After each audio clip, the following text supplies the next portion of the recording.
Hey there, Giant Hippie Sports. Another week, another embarrassing effort from the offense, another ass kicking. Although the game was a lot closer, I think, than the score might tell. The offense really did us in. There are some horrendous calls from the refs. I'm not going to sit here and make excuses.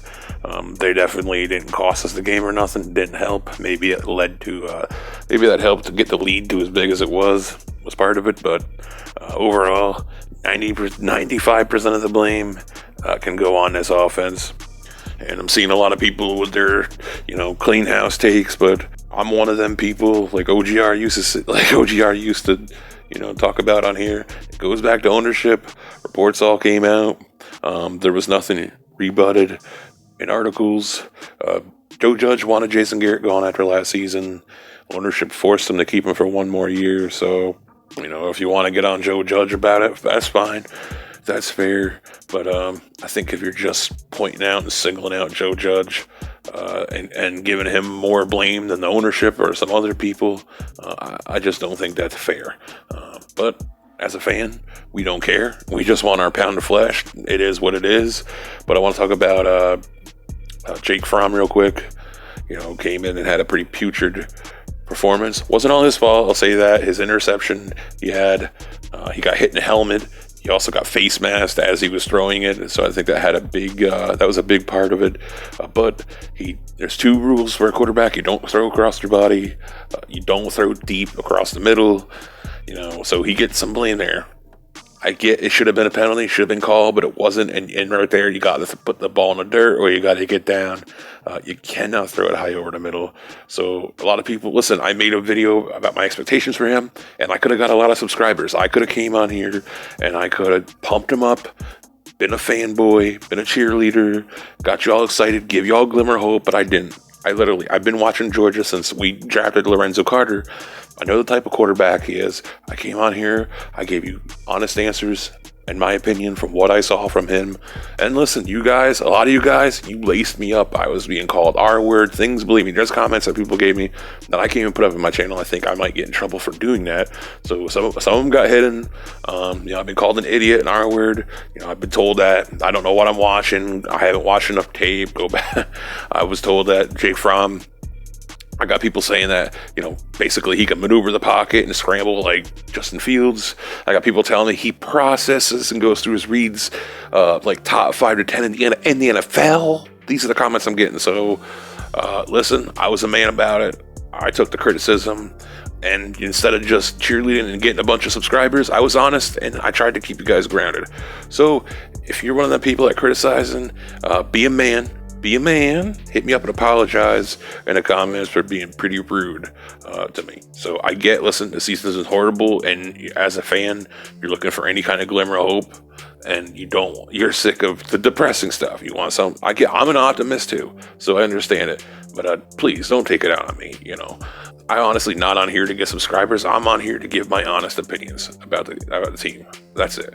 And listen, you could be right. I could be wrong about things. I'm wrong probably about 75-80% of things about this team. I'll just be completely honest. So, and I'm not perfectly valiant quarterback. I played on the defensive line, offensive line in school. So I could be wrong about things. But today I think I was proven a little bit right. I don't care about that at all.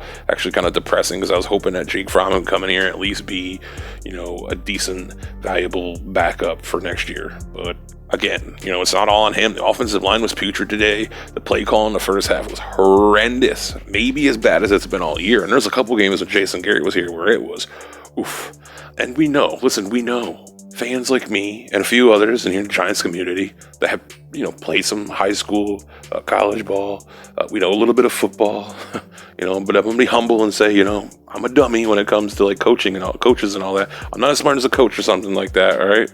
But we've been saying since day one last year that this is a bad offensive system. And I get, they fired Garrett.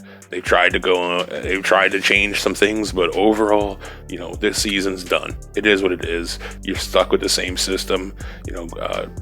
Freddie Kitchens kind of made it sound like maybe in 3-4 weeks, you can kind of see a big major differences. That hasn't happened. We have seen some differences, but unfortunately, every kind of change we've made has been just destroyed by the offensive line and the receivers. Honestly, the last few weeks have been horrendous too. They drop everything. It's just, listen, the season's over. It's just not good enough. We need a new coach in next year, clean slate. But Glennon came in, didn't look much different. That touchdown was kind of like an end of the game. The game was over, so I don't even count that. I view it as the Giants scored 3 points. Now defensively, I thought they did really good. I thought the defense showed up, and it was almost looking like a rematch of the first Eagles game. There was, Jalen Hurts fumbled earlier. He made a couple errant throws. He threw a wheel route and almost got picked off by James Bradbury down by the end zone. If the ball's a little bit lower, that's picked. Hurts threw a deep pass to Quez Watkins that actually got caught down the left side of the field. Julian Love actually read it perfect. He was going to undercut it. Unfortunately, the ref was in his way. He had to kind of like run over the top of the ref, and by the time he got around and it was a jump ball, Quetz got up and got it. So, props, but that really was probably, if the ref's not in the way, that's probably a pick. Overall, I think, if you look at the stats, it looks like Jalen Hurts was had a good game. No turnovers. That's good on him after the last game. Good for him, right? But he did miss a read. He had Dallas Goedert wide open in the end zone. That was a big miss. If the Eagles would have lost this game, I'm sure the fans would have been on him about that.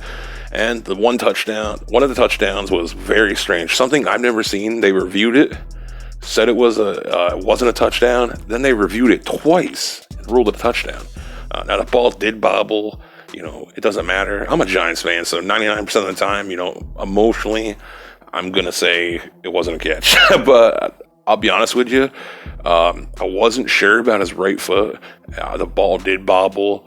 I didn't think it was a catch. Now, I don't know if this has ever happened. I don't know if we've seen a double review and a double overturn. It don't feel good. It kind of gives you a bad taste in your mouth. I'll say right now, the Giants didn't lose because of penalties. Didn't lose this game. They lost because the offense is horrendous.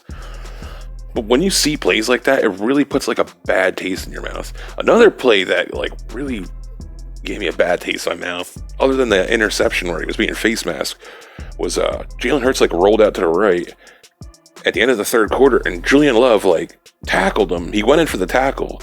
Jalen Hurts slid kind of late. Like Julian Love was already in the process of tackling when he started to slide, and then like his hand smacked Jalen Hurts' helmet, and they called a penalty like pulling the helmet or something, or hitting the helmet on Jalen Hurts. So when he was downfield, which was almost like it was almost like a call that you see in the pocket of a quarterback, which we didn't get earlier in the game, but never mind all that. But he got it like downfield. Like it was very weird. I was very skeptical when it was called. I actually turned the game off after that. I'd gotten sick of the bad calls and watching the offense stall and be horrendous.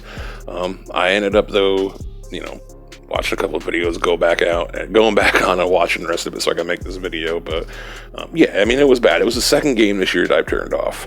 So, referees are awful. I want to talk about it. A lot of people think like I bring it up to be an excuse, but no, it's part of the game. It's something that I think the NFL needs to really look into and improve, because they have the means to get a lot of these calls right. Just even the penalties and stuff, like they can review them. Just listen, at the end of the day, I don't even care if my team loses. I want the calls to be right, because I don't know. I come away from games feeling differently when it's like blatantly obvious to everybody this happened or that happened. Even if after a play's over, even if the refs look up the jumbo stuff and see something and see it's a penalty, or see the penalty wasn't actually as egregious as they thought, pick up the flag. I can live with that. I can't live with double overturns. I can't live with blatantly awful, no bad calls. That just, I don't know. At the end of the game, it's like, yeah, if you say anything, everybody's gonna jump on you like, hey, that's an excuse. And, that's not how I mean it. Again, when I bring it up, it's got to get better, man. It's been getting worse and worse and worse over the years. And it's I have friends that don't even watch games anymore because of this. I have a buddy who's a Raiders fan. He hasn't watched football since the Tuck rule. So, listen, you got to get these calls right, because people's jobs, careers, and lives depend on it. There's calls every year that get made that are bad, awful, and they cost people their jobs, their lives. And then, that once you lose your job, and it can affect in all kinds of ways in your private life. Hey, maybe you lose a wife, a spouse, or something. So Not to come on here and harp about it. I just thought there was some very, very bad officiating. Again, not the reason we lost, but so defense played their heart out. Lorenzo Carter had a nice sack. It needs to get better. Thought Leonard Williams, looked a little bit better this week than he has the last few, because he's kind of slacked off a little bit. Dexter Lawrence had a beastly game. He had a few really nice pressures right up the middle, even while he's being doubled. Had a nice quarterback hit. Listen, secondary is really banged up, and I thought for being really banged up, they did very well.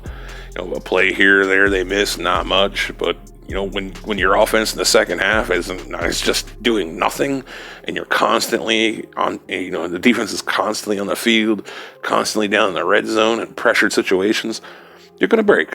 And the game was a lot closer than what the score says, but I appreciate the effort from the defense. Again, I'm not sure what we can expect from the future from this offense. It is what it is. I think it's just time to pack it up next year. But here's the thing: I hate tanking. The only way I'd be emotional and pissed off on after these games is if they were tanking. And one thing as good as this offense is so bad that they don't have to actually tank. They can go give effort and still lose these games, and we'll have great picks. So no tanking. That's good. Right now, winning doesn't help us. I wouldn't have mind winning this game for Jake Fromm if he was playing well, but that didn't happen. So season's over. There's not much to watch the rest of the way. Daniel Jones is out for the year. I see a lot of Daniel Jones as the problem take.